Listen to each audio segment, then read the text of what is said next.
vamos a revisar algunos conceptos previo a estudiar el poder catalítico de las enzimas y ver ese poder catalítico de enzimas en un gráfico.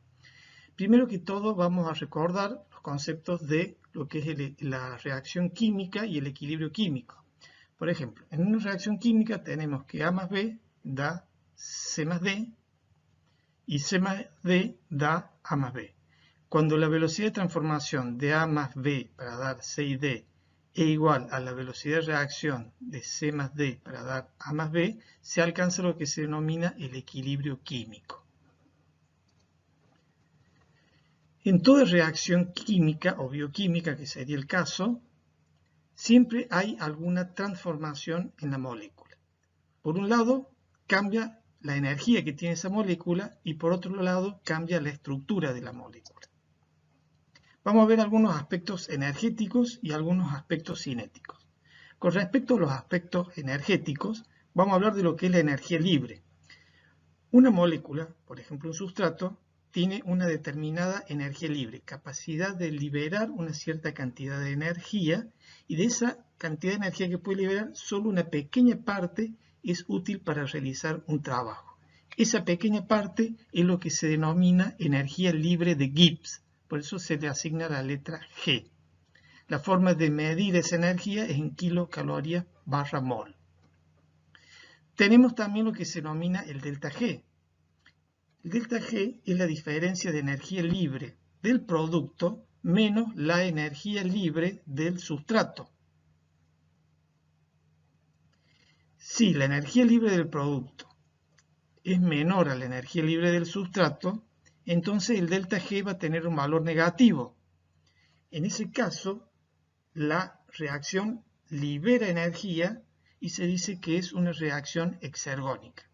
Por el contrario, si la energía libre del producto es mayor a la energía libre del sustrato, eso significa que hay que aportar energía para obtener ese producto. En ese caso, el delta G va a ser positivo y en ese caso la reacción se denomina endergónica. Normalmente la molécula que aporta energía en este tipo de reacciones es el ATP. Otro de los conceptos a tener en cuenta es lo que se denomina el estado de transición o el estado activado de un sustrato. Es un aumento en su energía libre a un valor tal que está en condiciones de transformarse en producto. Acá nuevamente tenemos un delta G, pero este delta G lo vamos a llamar delta de energía libre de activación. Por eso le agregamos este asterisco. Este delta G asterisco mide la diferencia de energía libre del sustrato en su estado de transición menos la energía libre del sustrato en su estado inicial o basal. Por último, vamos a hacer referencia también a aspectos cinéticos. La cinética enzimática estudia las velocidades de las reacciones bioquímicas que son catalizadas por las enzimas. A continuación, vamos a analizar el gráfico de energía libre en función del transcurso de la reacción. Bueno, acá tenemos en el eje de las Y, midiendo la energía libre, en el eje de las X, el transcurso o avance de la reacción. En este eje vamos a encontrar la energía libre del sustrato. Este punto corresponde a la energía libre del producto. Y este punto acá corresponde a la energía libre del sustrato activado. Este valor de energía libre es lo que corresponde a la energía libre que tiene el sustrato activado, y cuando llega ese valor puede ese sustrato transformarse en producto de manera que llega al estado de energía libre del producto. Bien, acá vemos cómo es el avance de reacción.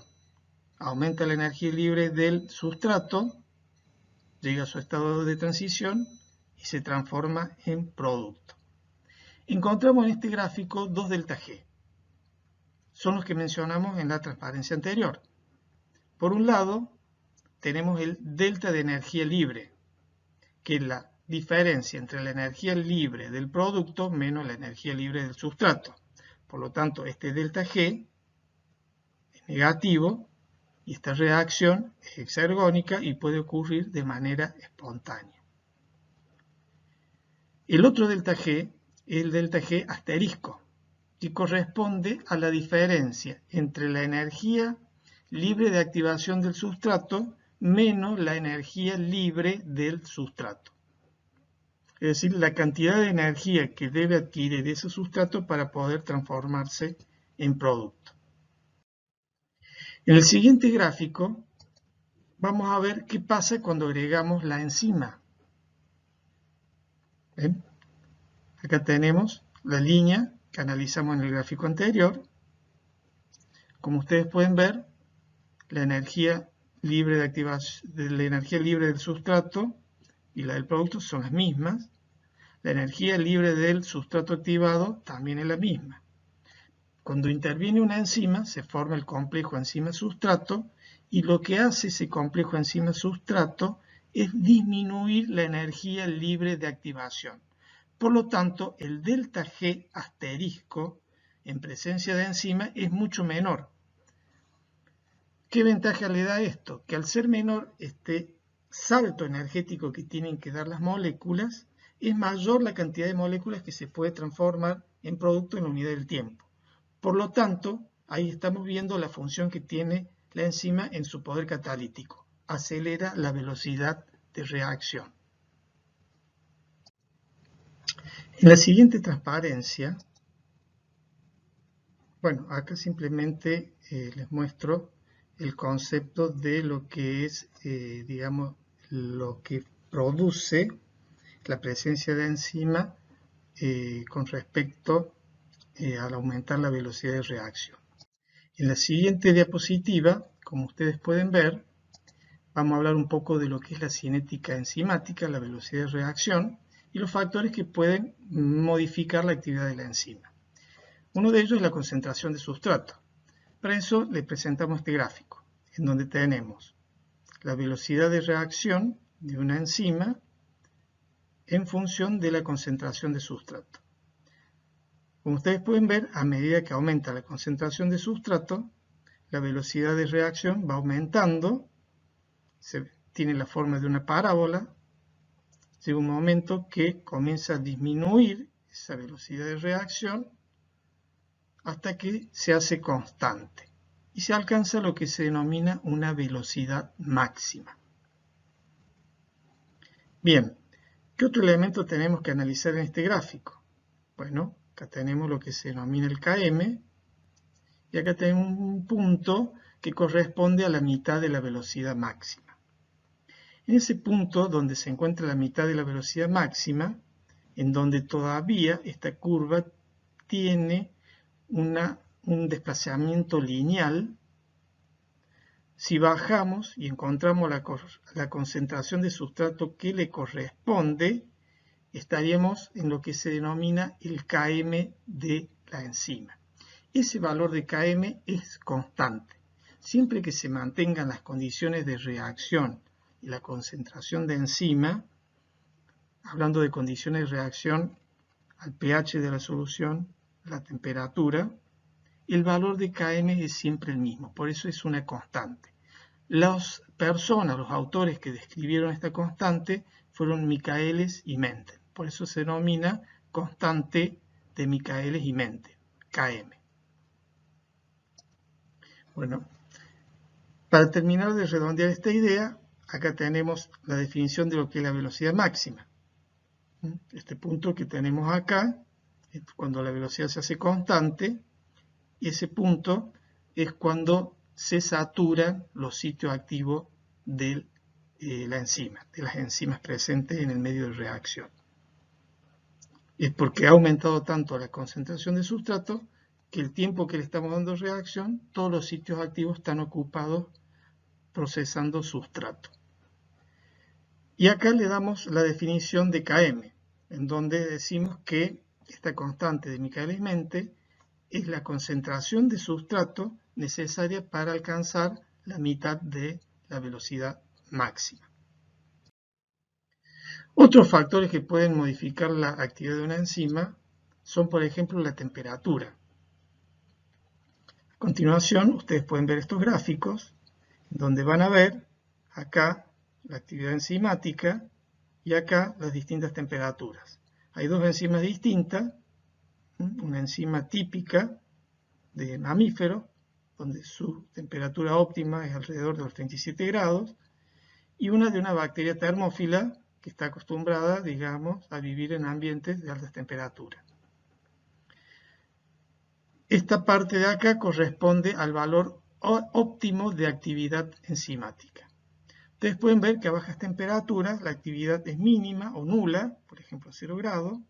A medida que aumenta la temperatura va aumentando la actividad enzimática y eso se debe por una cuestión de energía cinética de las moléculas.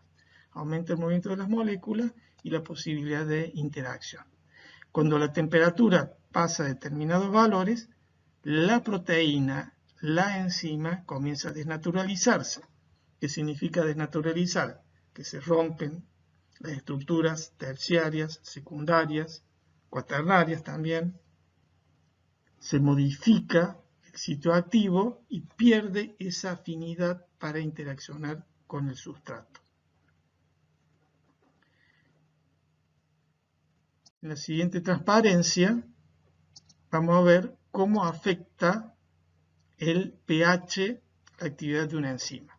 Por ejemplo, una enzima estomacal, el estómago tiene un pH ácido, los valores óptimos de actividad están alrededor de un pH de 2, mientras que, por ejemplo, una enzima intestinal, el pH óptimo es alrededor de 8. Acá tenemos la actividad de enzima, por distintos pHs.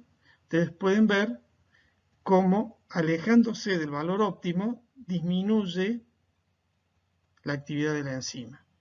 Hasta un valor límite. Este es un valor límite de pH, donde esta enzima va a perder totalmente su actividad.